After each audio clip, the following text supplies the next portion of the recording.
Forgotten username recovery failed on SoFi Money Plus Fix. If you've tried to recover your SoFi Money Plus username and failed, most people make the mistake of using the wrong email or skipping essential verification steps. You won't believe how simple it can be to regain access when you follow the right process. Step 1.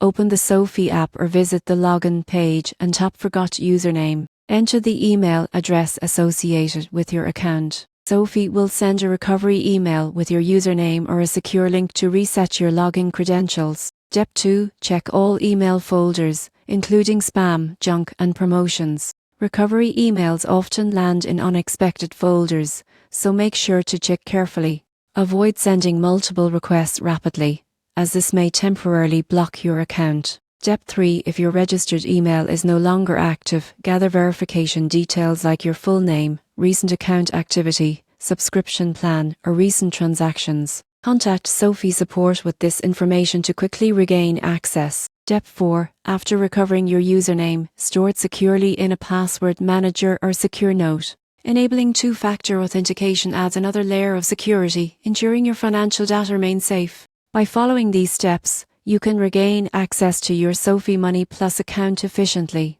Proper verification and secure credential management are essential for keeping your funds, account insights, and financial tools protected and accessible.